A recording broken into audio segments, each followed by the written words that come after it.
my goodness, here we are. Here we are. We are one day removed from the start of the WNBA season for Caitlin Clark in the Indiana Fever. Other teams do play today. Will I be doing reaction? Unless something crazy happens, probably not. Probably not. I don't know if I want to subject myself to that, to be honest with you. I mean, I ought to get hazard pay like it is. We should all get hazard pay like it is.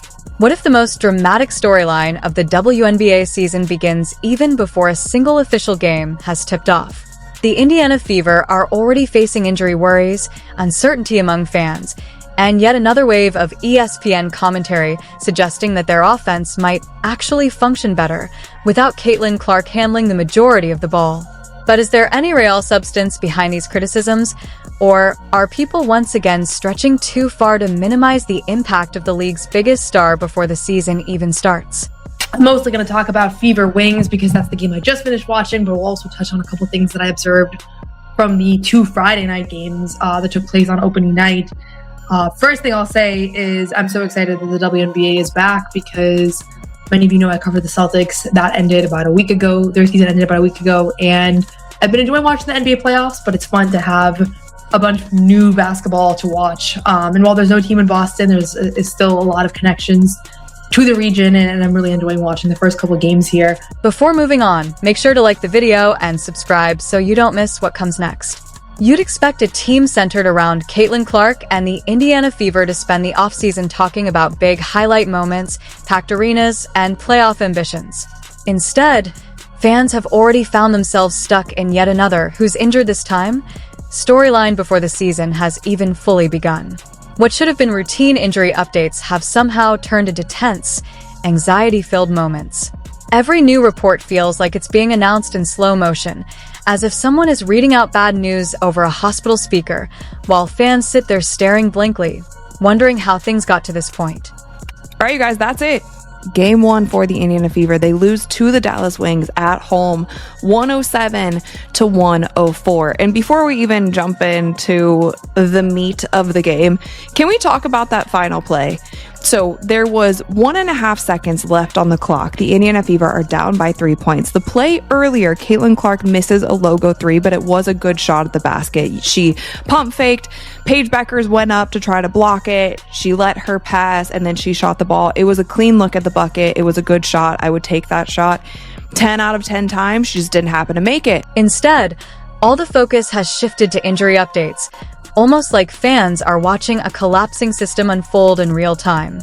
At this point, hearing day-to-day no longer feels like ordinary status reporting. It hits more like a warning siren echoing through a place with no way out, leaving everyone on edge and waiting for what comes next. Of the season, we've already got injury news. Injury news is coming out. There's no way we're doing this again, right? We're doing this again, folks. We have not played one game. We've only had some preseason action, but we're knee-deep in injuries. Let's start here because, well, here I am right here. And honestly, that's impressive in the worst way possible. The season has barely even gotten underway, with preseason action just finishing up, yet fans of the Indiana Fever are already being hit with the same unsettling phrases that carried so much frustration last year, language that felt like it ruined plans, drained patience, and left a lot of emotional exhaustion behind. Versus a team that had the damn #1 pick last year because they were so garbage. Like, bro, what is going on? First of all, Stephanie White, I'm going to address you. You came over here to the Indiana Fever. You done messed up the offense so much to the point where you forgot that you're supposed to be a damn defensive coach. This defense was absolutely trash. The defense was garbage. One moment, fans are booking flights, reserving hotels, buying pricey lower bowl seats, and picking up enough merchandise to feel like they're unofficially funding the entire state of Indiana. The next, they're constantly refreshing injury reports, almost like anxious gamblers waiting for lottery results. The experience of following the Indiana Fever has started to feel less like watching basketball and more like a mix of investigative work and emotional endurance training. Right now, Attention is turning to uncertainty around Monique Billings and whether she'll be fully available heading into the opener, while Lexi Hull is reportedly expected to see only limited minutes. Individually, these might seem like routine early season rotation and fitness decisions, but fans are not interpreting them that way anymore. After everything that happened last season, the connection between the team and its supporters has shifted, and people are reacting with a much heavier sense of caution because they remember how quickly things can change. They still remember the constant uncertainty around injuries involving Caitlin Clark, where vague updates turned into a weekly routine that nobody could really settle into. They remember spending large amounts of money planning entire trips just to watch the biggest draw women's basketball has seen in decades, only to be hit with late changes that turned what should have been dream weekends into stressful refund situations. Meanwhile, arenas were suddenly selling out almost instantly. Secondary ticket markets went into chaos as prices surged and demand exploded. Road games started feeling less like normal away fixtures and more like traveling entertainment events with basketball at the center. Cities that once struggled to fill seats were now seeing long lines forming hours before tip-off, with fans eager just to catch warm-ups, let alone the actual game. Are we surprised at all with what we saw today? I'm not. There was no defense from this team in the preseason, and there was no defense from this team tonight. There is no defense against the Liberty, no defense against the Wings, no defense against the Nigerian national team. So why would I come to this game thinking that suddenly the defensive guru, Stephanie White, was going to have them playing defense? Why would I even expect that? So when injury management starts to feel unclear or inconsistent, fans react more intensely than usual because the level of financial and emotional investment around this player is unlike anything the league has dealt with before. And that's even before factoring in the media attention, which somehow becomes even more chaotic than the games themselves. Just as the new season gets closer, ESPN analysts once again fall into the annual cycle of making comments about Caitlin Clark that trigger huge reactions online, almost like the internet collectively pausing in disbelief at the logic being presented. Former coach and ESPN analyst Carolyn Peck drew attention after suggesting that the Indiana Fever might actually be more dangerous without Clark, arguing that her ball-dominant style changes how the offense functions. Every elite playmaker naturally controls the ball a large portion of the time. That's simply part of the role.